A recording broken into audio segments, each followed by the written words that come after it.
السلام عليكم ورحمة الله وبركاته، متابعيني ومشاهديني الكرام. متشكر جدا جدا لكل واحد دعا لي دعوة حلوة وتمنى لي من قلبه الشفاء.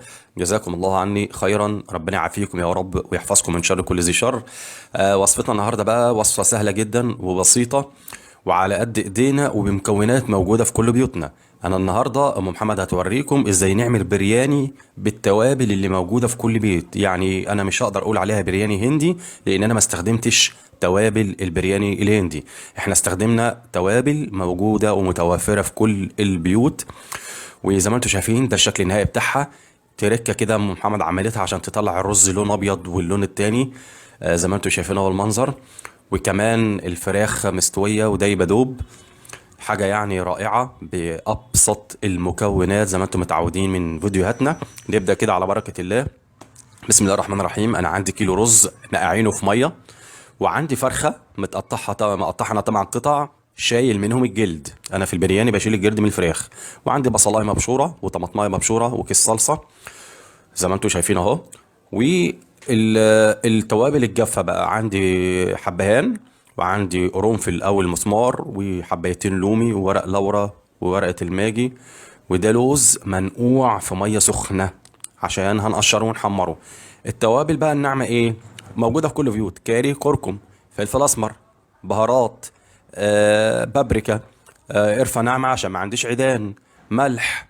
كل ده متوفر عندنا ان شاء الله باذن الله. نبدا كده بقى الحله. حطينا زيت على سمنه، اول ما سخنت الحله جامد نزلنا بقى بالبصله الناعمه بتاعتنا، دي كانت البدايه. وبعد ما قلبنا البصله هنبتدي ننزل بايه؟ هنبتدي ننزل على طول كده بالتوابل اللي هي الصحيحه، واللي كان متوفر عندي: ورق لورا والقرنفل والحبهان، وكمان ايه؟ الورق واللومي. ده اللي كان موجود عندنا. واللي مش موجود عنده الحاجات دي مش مهم، بأبسط الطرق نقدر نعمل برياني ونبسط نفسينا. وتقليبه كده والتانية وبالراحة خالص كده لحد لما نحس ان البصل اتحمر، نقوم نازلين بقى بالتوابل اللي انا ان شاء الله باذن الله هكتبها لكم كلها على الشاشة. فانتوا زي ما انتوا واخدين بالكم كده التوابل لما نزلت عملت ايه؟ شربت المادة الدهنية. فهنضطر انهم نازلين على طول بالطماطم. نزلنا اهو بالطماطم اللي احنا مقطعينها، شايلين منها القشر ومقطعينها. وهننزل بعد كده بالمكون الصلصه، معجون الصلصه. كيس الصلصه دوت ده بجنيه ولا بجنيه ونص. ومرقه الماجي. تمام كده. وادي الخليط قدامي اهوت. هبتدي بقى احمره ما يقرب من 5 دقايق. انا بجري الفيديو عشان ما اطولش على حضراتكم.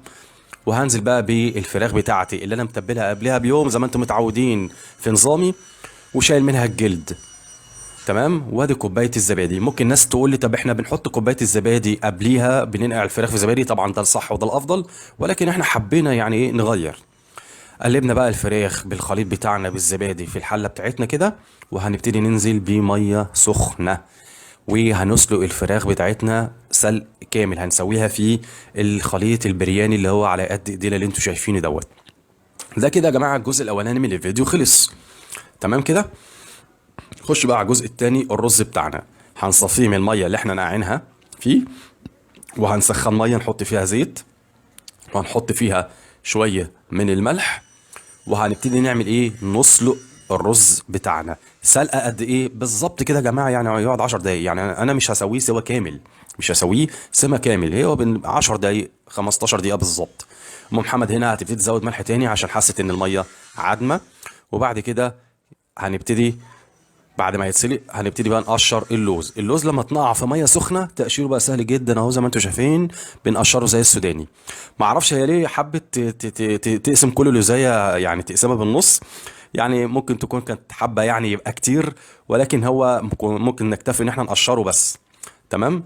خلاص قشرنا اللوز والرز بتاعنا استوى. وكمان الفراخ الله الله اكبر ما شاء الله استوت اهي. خدت قطعه منها لقيتها استوت وتمام التمام. تعالوا بقى اوريكم التركه ازاي حطينا الرز وفي الاخر طلع واحده واحده. حاجه بسيطه خالص خالص. هي خدت 75% من الكميه وقامت نازله بيهم في الحله. وبعدين عملت ايه؟ قلبت الحله بالرز فطلع الرز باللون اللي انتوا شايفين اللي هو البرتقاني دوت المحمر. تمام. يبقى انا كده عندي الرز خد لون كامل من الخليط ورجعت حطت الباقي من الرز اللي هو اللون الابيض ده. طبعا انا لا عندي زعفران ولا حتى في، يعني مش متوفر ان انا اشتري زعفران ولا حتى بودره الزعفران، ولكن برضو طلعنا الرز لون ولون زي ما انتوا شفتوا في البدايه، وقفلنا عليها وكده الوصفه انتهت. هنبتدي بقى اللوز بتاعنا اللي احنا مقشرينه، وزي ما قلت لكم نحطه في ميه سخنه لمده تلت ساعه ولا ربع ساعه، وبيتقشر زي السوداني سهل جدا.